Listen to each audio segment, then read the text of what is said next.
Hi, I'm Kathy Harkins Weissenberger, CEO of Peace at Home Parenting Solutions, and I'm here with Ruth Freeman today, founder of Peace at Home, and we're here to talk to you a little bit about what's coming up this month in April. So, Kath, one of the things I'm really excited about is a conversation we're going to have about how parents can engage with their college students in a way that's protective of their college students' mental health. Here, I'm right here close to the University of Connecticut, and I hear from the therapist there that that students, I was going to call them children, but they're not, but they still feel like our children. Students at universities now are really struggling with mental health issues. And the research is that parents can make a difference, but they can make a difference either way. They can be overly involved and distressing and creating more anxiety for their kids, or they can be checking in ways they're actually supportive. And we're going to be talking to two University of Connecticut professionals, one who's was a therapist at UConn for a long time, and another who ran the marriage and family therapy program there. So it's going to be a very informative session. Yeah, and I'm really excited because this is one of my passion projects at Peace at Home, which is our whole protecting college students' mental health, which is a program for universities and colleges to engage parents support. So that's going to be great. And what I love about April is that we do have something for everybody. So we have finding the right fit, choosing quality childcare with confidence. And then we also have another lunch and learn when K through 12 school feels hard, where we're going to be talking about social emotional learning. I think that for years and years and years, I would talk to parents about how the evening connection time would be destroyed with homework battles.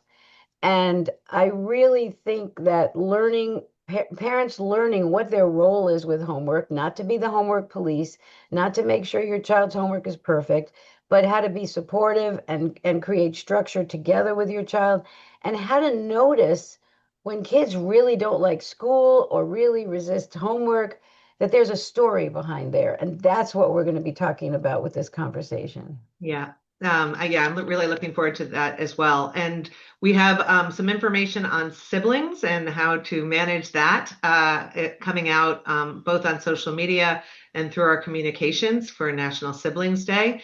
And we're really excited about parenting neurodiverse teens and young adults, building connection, trust, and emotional safety, which will be at the end of this month in honor of Neurodiversity Awareness Month. And I'll give you a tip on siblings. It's really about treating them like a team, which can be very challenging for parents. And Aaron Weintraub is going to be teaching about neurodiverse teens and young adults, and he's a much loved parenting educator here at Peace at Home. That he is.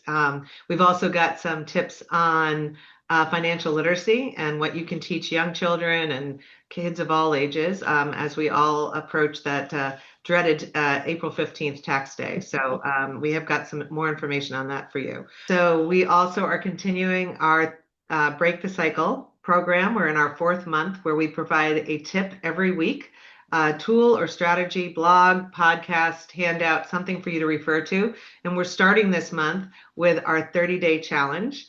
We have a printable handout with you can put on the fridge with something you can try every single day, and no one's checking, so you can do as many or as few or as you'd like. We've also got some great tools and strategies for the other weeks of the month, including a bonus handout with resources, both hardware, software, apps that are really helping families address reducing screen time.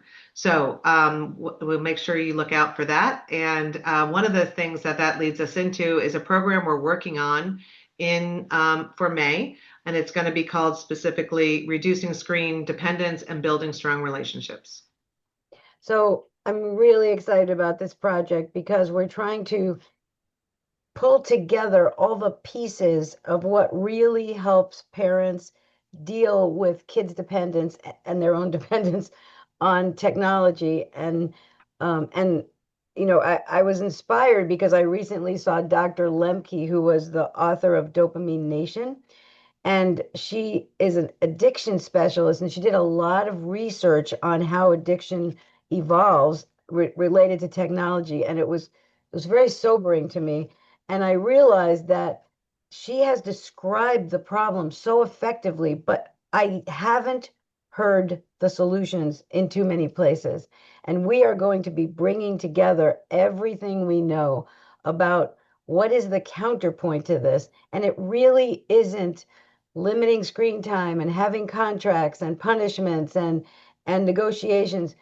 Some of those things can help sometimes, but it's really about what are we helping kids move towards? And that's presence and relationship. And our parents at Peace at Home have been working on this a lot, and they know how to do this. It's just putting these two ideas together. And we're going to be trying to compact it into a 45-minute to hour-long webinar where parents can get the big picture of how do we protect our kids' mental health in relation to technology. And we're going to be doing a daytime and an evening session on this. So, and if people have ideas or thoughts or questions, we'd love to hear them at solutions@peaceathomeparenting.com on this topic or any of the other ones we've talked about. So we look forward to hearing from you and have a happy April.